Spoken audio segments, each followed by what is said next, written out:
Bienvenue sur ma page technologie démystifiée. Aujourd'hui, nous sommes en pleine immersion en industrie pour allier en fait la théorie à la pratique. Il y a des élèves ici que je dois suivre. Voilà, et je suis avec les maîtres de suivi, les maîtres de stage. J'aurai quelques questions à leur poser et nous ferons en même temps le tour de l'usine. Nous sommes à la Sofitex ici. C'est parti, suivez-moi.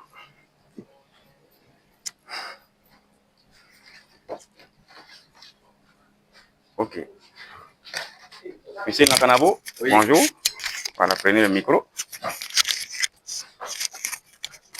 Vous pouvez parler directement. Ah, ok. Ok, voilà. Bonjour. Et votre matinée? Oui, on rend grâce. Il n'y a pas de souci, ça va. Ok. Je suis là pour le suivi de mes élèves. Ok. Voilà. Donc, j'ai quelques questions à vous poser. J'espère que ça ne sera pas un souci. Non, il n'y a pas de souci. Ça marche. Ok. Première question. Comment fonctionne l'usine de la Sofitex? On entend parler de la Sofitex, mais vraiment, je veux que mes internautes, les élèves, les étudiants, surtout même les parents d'élèves, qu'ils sachent vraiment ce que font leurs enfants ici, voilà, qui sont en stage, qu'ils soient au lycée ou encore, voilà, à l'université ou dans d'autres formations professionnelles. Ok, merci bien. Comment fonctionne l'usine, c'est trop dit, mais on va donner le process de l'égrenage. C'est-à-dire qu'une fois que les camions ramassent le coton grain en brousse, il doit passer sur un pont bascule électronique. Donc, ils vont prendre ce qu'on appelle le poids brut. Ils vont arriver à l'usine. Au niveau de l'usine, nous avons un système d'aspiration. Un système d'aspiration, un ventilateur dénommé RBO, entraîné par un moteur de 90 kW. Okay. Donc, ce moteur serait chargé d'aspirer le coton grain depuis l'aspiration au niveau des camions. Et une fois aspiré, nous avons un système de nettoyage que nous appelons rocatcher en anglais et pierreur qui vont nettoyer et enlever tout ce qui est lourd, genre les cailloux et autres, voilà, avant d'envoyer à l'intérieur de l'usine. Okay. Une fois à l'intérieur de l'usine, nous avons également une machine de nettoyage de coton grain appelée nettoyeur incliné qui va charger d'enlever les objets également lourds qui n'ont pas été enlevés par le rocatcher.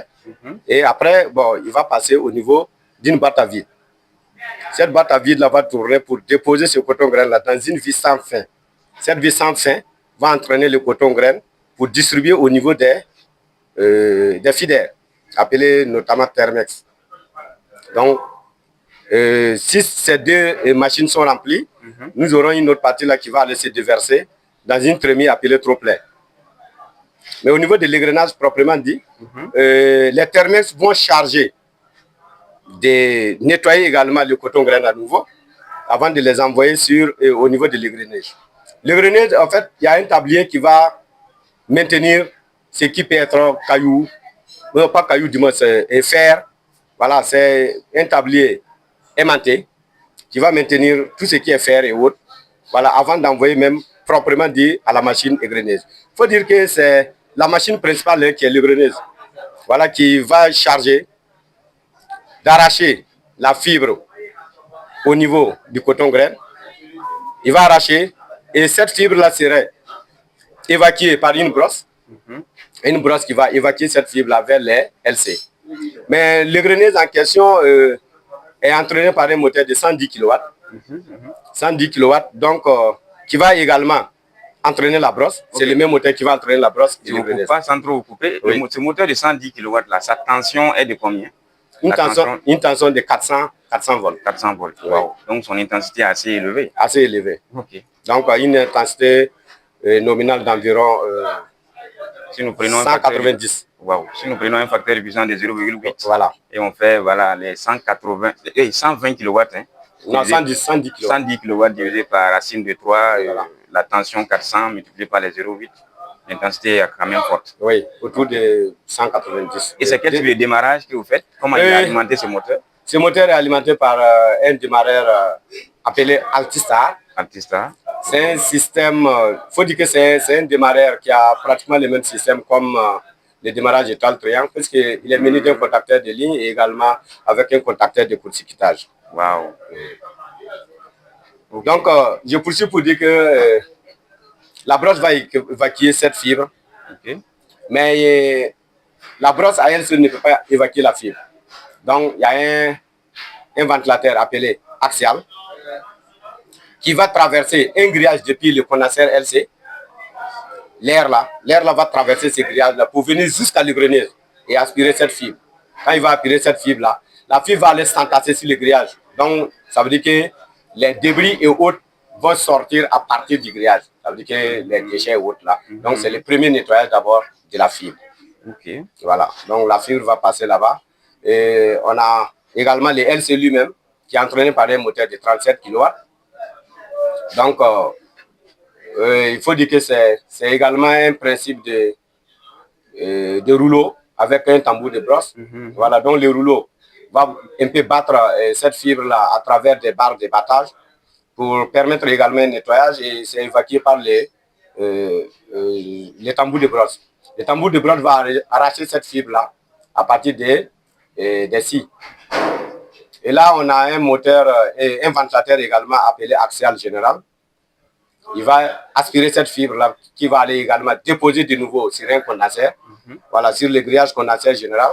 Et ça sera également aspiré et nettoyé de nouveau. Après ce nettoyage, bon, on va aller à la presse. Il y a un glissière, le coton va glisser jusqu'au damage.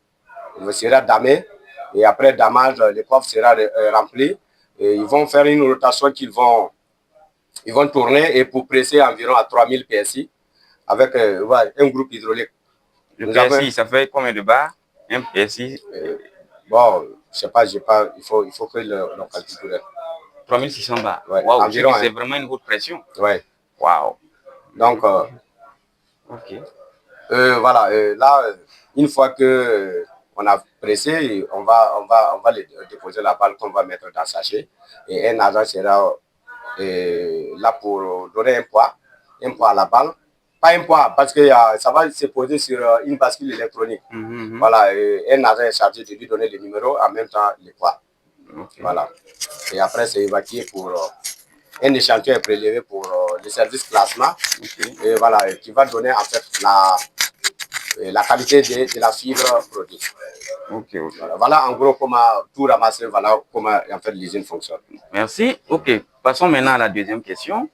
Maintenant, quelles sont les différentes tensions que vous utilisez dans cette industrie, à la Sovitech ici? Ben, faut fermer. Non, ça va, ça va rien, ça va. Ok, il faut dire que nous recevons une tension de 15 000 volts de la Sonabel qui va passer par un fluo kit qui est un système de disjonction. Et après, ce fluo kit là, ça vient à un transfo. Mais il faut reconnaître que nous avons un transfo de 800 kVA. 800 kVA qui va nous donner 400 volts au secondaire avec neutre, selon le couplage. Voilà. Donc, il va nous donner 400 volts à net. Donc, ce transfo a pour rôle maintenant d'abaisser la tension d'entrée de 15 000 volts à 400 volts. Oui. Wow. 400 volts. Donc, nous aurons les 400 volts plus la tension monophasée, oui. Voilà, qui sera de 230 volts. Et il faut reconnaître qu'après ça, nous avons également des tensions de 110 volts. Donc, il y a nécessairement des transformateurs pour abaisser encore de 230 à 110. Oui, donc nous avons des tensions de 110 volts. Okay. Et également, bon, nous avons également des tensions de continues de 12 volts. Nous avons des tensions continues. Vous avez non, pas 12, 24, oui. 24. Donc, en ce moment, je comprends en même temps que vous avez des redresseurs pour redresser en fait la tension alternative en une tension continue. Oui. Ok. Voilà. Et nous avons également des tensions 24 AC. Ok, voilà. Alternative. Wow. Pour quel type de machine vous utilisez en fait les tensions alternatives de 24 volts? Juste pour les LED. Non, les LED, les voyants et autres là. Voilà. Il y a les voyants. Okay. Voilà, il y a les voyants, nous utilisons ça. Et ça, c'est la tension AC. Maintenant, pour la tension continue, c'est au niveau des automates. Ok, bon. Voilà. La troisième question est pratiquement répondue, puisque vous avez dit que vous avez une tension d'arrivée de 15 000 volts. Je comprends en même temps que vous n'avez pas une source d'énergie autonome ici, telle que bon, les groupes électrogènes, ou bien vous avez... Oui, nous avons une source autonome. Ah, nous avons un groupe électrogène. Donc, vous produisez vous-même votre source? Et par moment, pas à tout temps. Ah, pas en tout temps. Voilà. Donc, c'est comme une alimentation de secours. Merci. Ah, ok. Là, maintenant, donc, un groupe de 170 kVA. 170 et kVA. Un groupe pour pouvoir faire fonctionner l'usine qui fait 1000 kVA. 1000 calories. Mhm. Ok. Maintenant, c'est combien de tonnes de coton, quand vous avez expliqué comment fonctionne l'usine, c'est combien de tonnes de coton que vous arrivez à traiter au niveau de l'usine par jour? Ok, merci bien. Et sinon, il est recommandé dégrainer 200 tonnes minimum par jour. 200 tonnes par jour. Oui.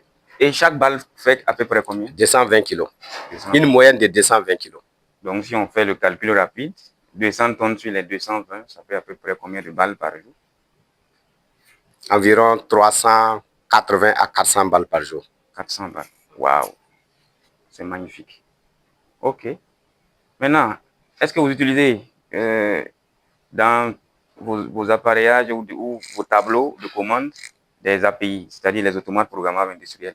Si oui, c'est quel type? Parce qu'il y en a beaucoup. Il y a les Modicon, les Allen Bradley, il y a Siemens, Mitsubishi, Oui. Delta, Zelio, il y en a tellement. Je ne sais pas ici, qu'est-ce que vous utilisez comme automate?